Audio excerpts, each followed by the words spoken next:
Should Nintendo make a sequel to Super Mario 64, Super Mario Sunshine, or perhaps create a third installment in the Super Mario Galaxy series?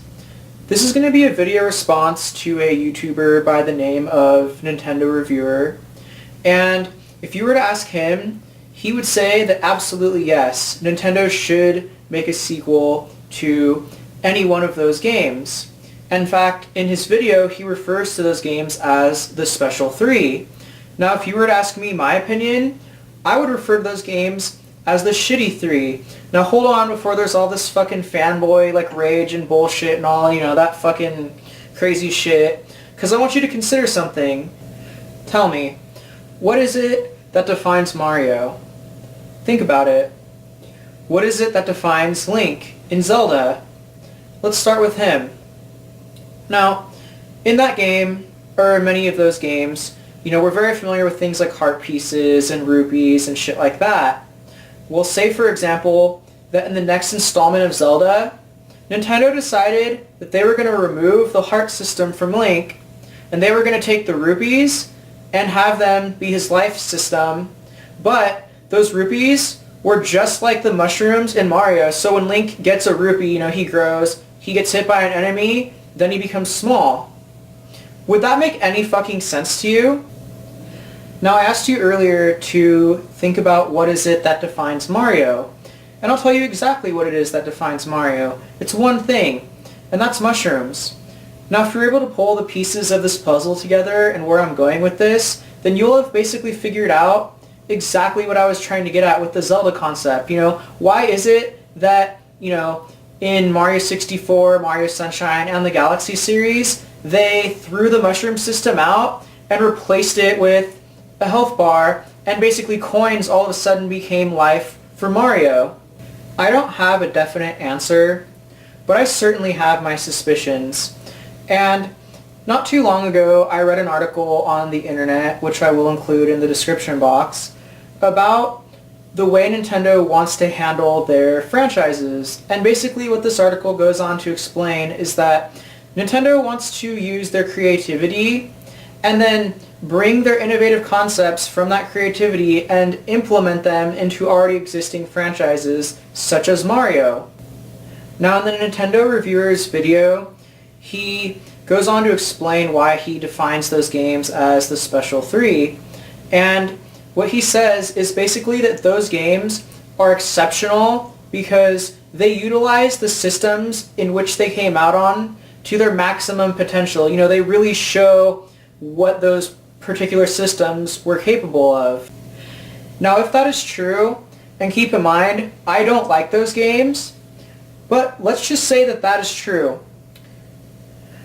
Why the fuck didn't Nintendo decide, oh hey, let's fucking introduce a new fucking mascot, usher in a new franchise of some sort? Because if people are saying that the mechanics of the games, are extremely well done, and they truly show, the potential of what a system can do, I think that's a huge missed opportunity on Nintendo's end to implement something like Mario and not take a chance on introducing something new. Because if it's so, groundbreaking, that's a great way to fucking bring on something new, and for fans to be able to experience. Now, I'll tell you exactly why I don't like those games. I don't like Mario 64 because it was the first game where Nintendo threw out the mushroom system and introduced a life bar. No more getting big or small. It's just stomp on enemies, easily refill your health, and, it just didn't feel like a properly done Mario game. It felt like something else. And Mario Sunshine was a absolutely terrible game, in my opinion, for the fact that they gave Mario a goddamn fucking jetpack thing or flood or whatever the fuck you want to call him. And to me, that was the last game I played where, Mario had a life bar. I wouldn't even give the Galaxy series a chance because I just couldn't get past the fact that what Nintendo was doing with Mario. It was just what the fuck? This doesn't even feel like a real Mario game. What the fuck is this?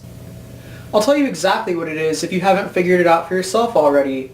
Remember that article that I talked about earlier that said Nintendo wants to use their creativity and then implement it into already existing franchises? So basically, they come up with all these cool concepts, slap a Mario or a Zelda label on it, and all of a sudden, voila, you've got your guaranteed sale. Well, does that not create a particular miscommunication or some form of confusion among what actually defines that particular character? Because if you were to ask me, I think when Nintendo took the mushrooms away from Mario and replaced it with a life bar, Nintendo stepped way too far over the line, and it is for that exact reason why I cannot truly accept those games as Mario. Now, I don't mind seeing creativity being brought into Nintendo's already existing franchises. For example, when I play Zelda, I like finding a new weapon. Or when I play Mario, I like finding a new suit.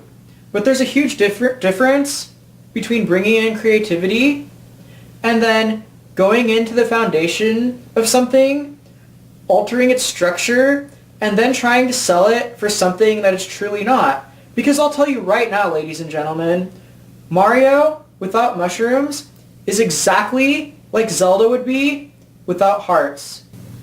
So tell me, YouTubers, is Nintendo doing the right thing? Or is Nintendo doing the wrong thing?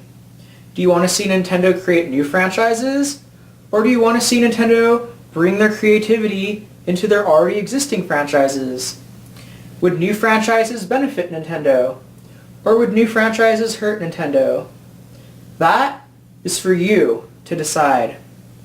I'm Agent Beard, and I'm peacing the fuck out of here.